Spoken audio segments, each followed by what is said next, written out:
boundless energy, boundless enthusiasm, and he gives. He is of the utmost intellectual integrity and honesty. He has very high standards. And for me, Lawrence is the model of what a scientist should be. He's usually one of the quietest people at the table. He's not in there tooting his own horn like many people are in the fields of science or things related to them. Well, I was born in Saskatoon in 1940. In 1946, we moved to Edmonton. The hockey practice and band practice were on the same night, so I had to make a choice. And my father wisely said, "I doubt if you'll be playing hockey in your 30s, 40s, now in my 60s." And he was right.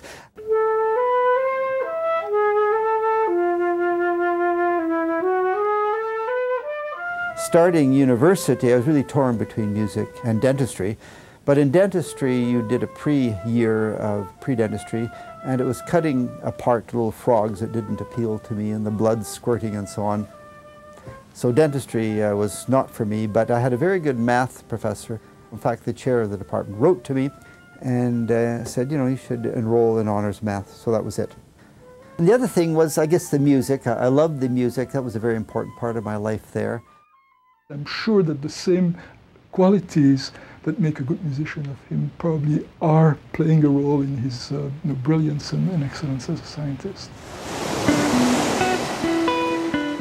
One of the most important things to understanding where we're going with climate is the interactions between the atmosphere and the ocean.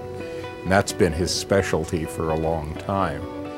In the 1980s, we spent a sabbatical in Switzerland, and that year there was a huge climatic event known as El Nino. It was the biggest El Nino event of the century. It actually affected the weather patterns in Europe and the Middle East. And I said, hey, this is interesting, I got to learn more about this. I think what he's doing is addressing both some important issues with predicting future climates, but also as the basis for predicting what the ecology of the ocean is going to do under changing climate.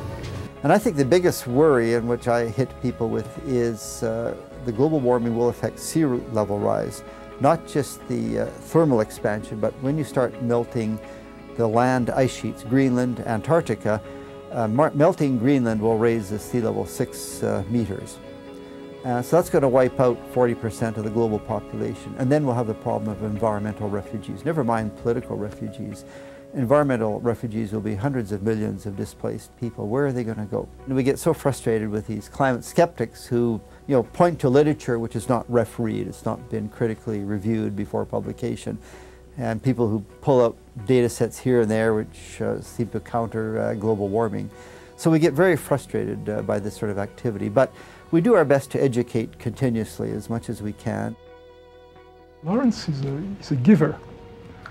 So he's someone who, probably life gave him a lot, but he's giving a lot back too. So there is a scholarship, a graduate scholarship, which is very prominent, that was endowed by Lawrence and Mary in honor of Lawrence's parents. This is generosity on a very, very practical level. So he gives his time, he gives his money, he gives his energy for others. Once you have achieved some measure of success, you realize, well, there's been a lot of people helping me along the way. So I think once I got established and I got my share of awards, well, everyone deserves, a kick at the can, so to speak. I'm delighted to see a natural scientist get recognized. What he's doing, I think, if you were to be able to evaluate a century-long bottom line, will be as important as any invention or economic discovery.